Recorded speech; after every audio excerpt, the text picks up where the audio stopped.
देखो, ये तो तुम्हें सत्संग के द्वारा पता ही चला होगा कि कोई तुम्हारा पहला जन्म तो है नहीं ना। पीछे से हमारे द्वारा बहुत से दो प्रकार के कर्म होते आए हैं, शुभ और अशुभ, और उसी से मिश्रित करके शरीर की रचना हुई है। अगर केवल शुभ कर्म हो तो देव शरीर प्राप्त होता है, केवल अशुभ कर्म हो तो नरक की यातना भोगने वाला यातना देह प्राप्त होता है।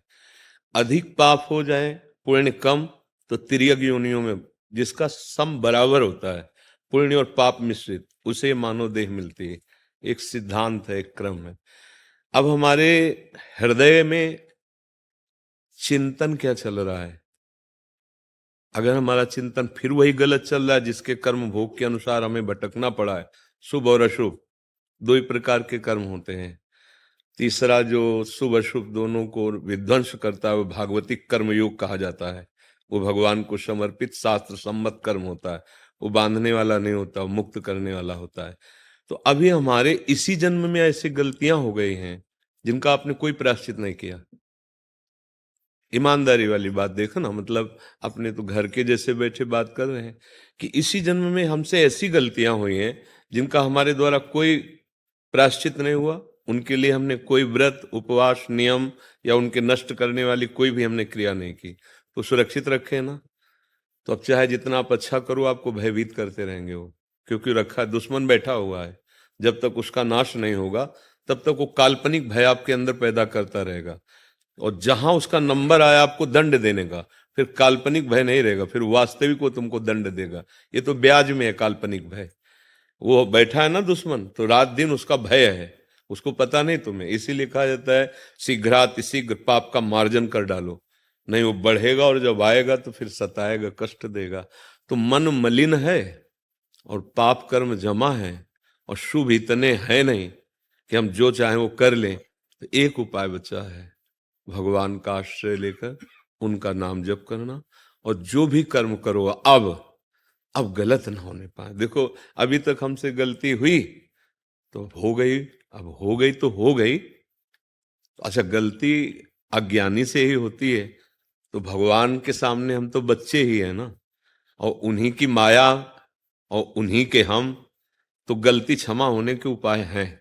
भगवान कहते हैं अहम त्वाम स्वरूपापेभ्यो मोक्षयिष्यामि मा शुचा, मैं तुम्हें सब पापों से मुक्त कर दूंगा। पिता है ना, तो पिता कहते चाहे जितना रुपया लगे हम तुम्हें बचा लेंगे। ऐसे भगवान कहते तुम चिंता मत करो, मैं तुम्हें बचा लूंगा। तो वो तो बचा लेंगे, पिता भले ना बचा पाए क्योंकि वो एक सीमित संपत्ति वाला और सीमित बुद्धि वाला है, लेकिन वो असीम महिमा वाले भगवान है, उनके हाथ में सब कुछ है। तो हमें चाहिए कि आज से नियम ले कि हम गलत काम जिसे जानते हैं, वैसे सबको ज्ञान है कि क्या गलत है, नहीं, भगवान इतना ज्ञान तो सबको देते हैं। जानबूझ करके जो आप गलती किए हुए हो अब वो दोबारा ना करो। और जो भी कर्म कर रहे हो, चाहे वो व्यापार हो, किसानी हो, नौकरी हो, राजकीय विभाग हो, कहीं भी हो, वो हमारे भगवान की ही पूजा, क्योंकि पूरी सृष्टि भगवान की ही है। उसे पूजा मान करके करो।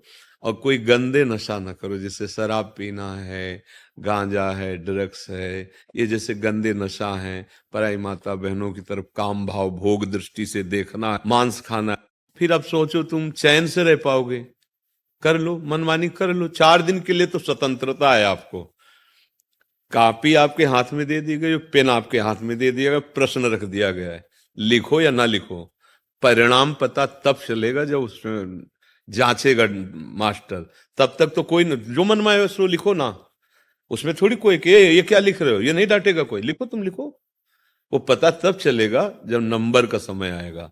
ऐसे ही तुम्हें मनुष्य शरीर दिया गया, छूट दी, करो, पुण्य ही पुण्य करो, आप करो, आप भजन करो, आपको छूट दी गई है आपका। लेकिन उस समय की बात याद रखो जब जांच होगी, तो एक एक सेकंड का हिसाब तुम्हारे पूरे जीवन का है। 5 सेकंड भी ऐसे नहीं जिनको तुम छुपा सको।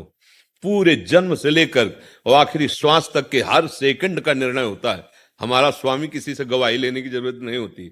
अब ये बात विचार करके देखो, तो हमारे को लगता है कि हमारे ऊपर बड़ी कृपा है अगर हम जो गलतियां की उनका दंड मिले ना, इसी जन्म की गलतियों का।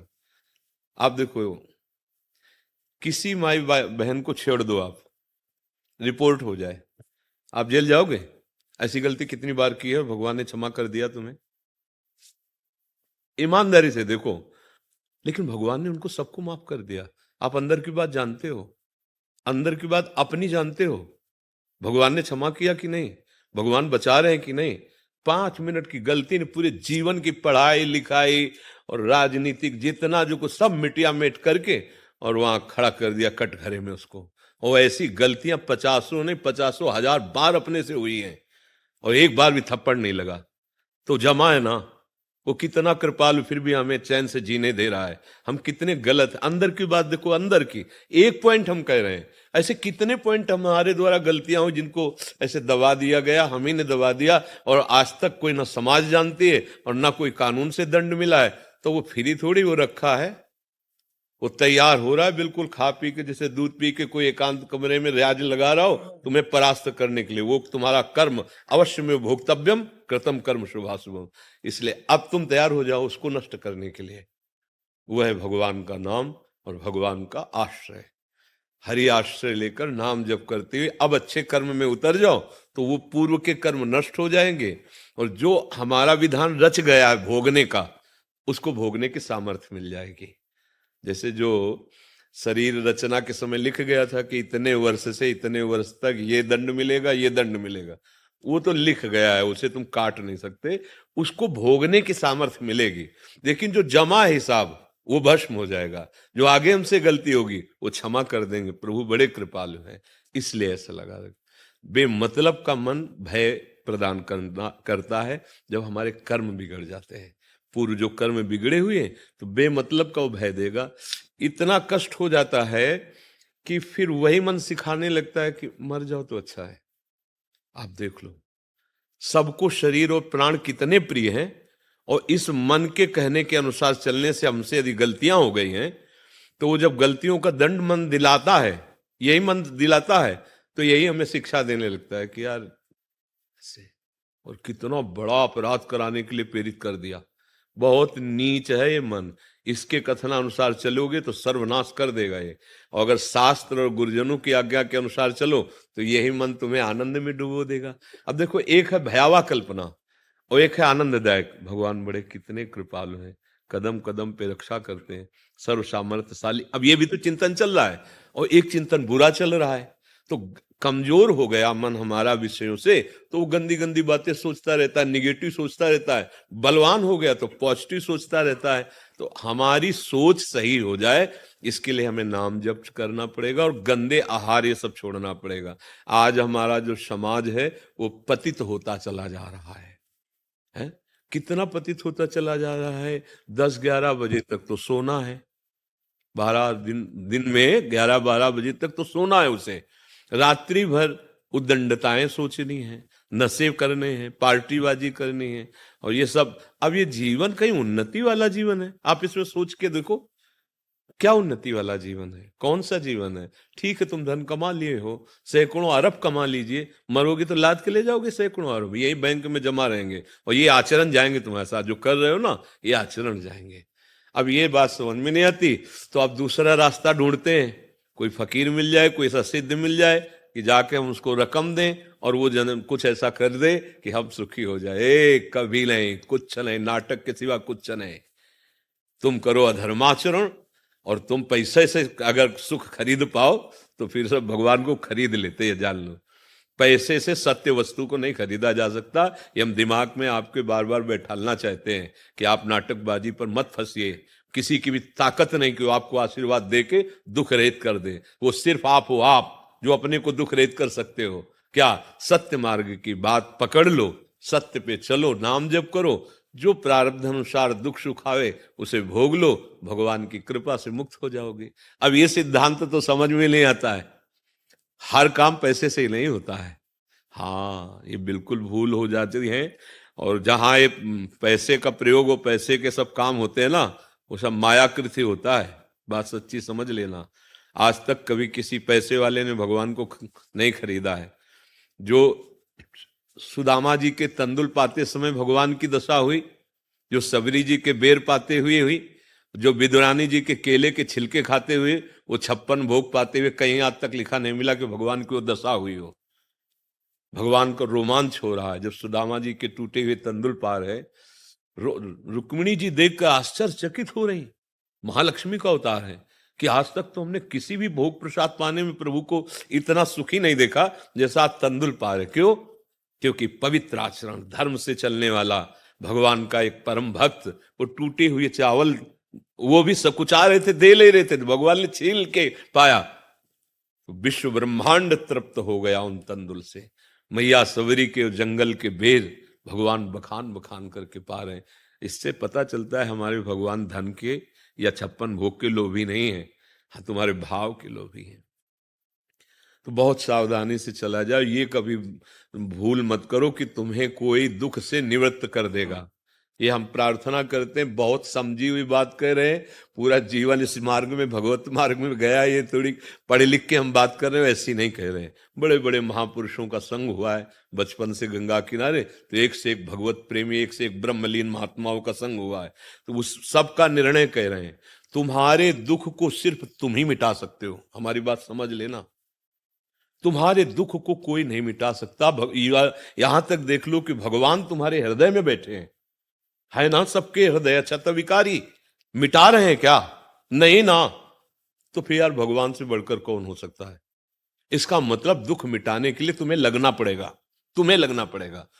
सबके हृदय अछत विकारी और सकल जीव जग दीन दुखारी, तहां वेद अस कारण भाखा।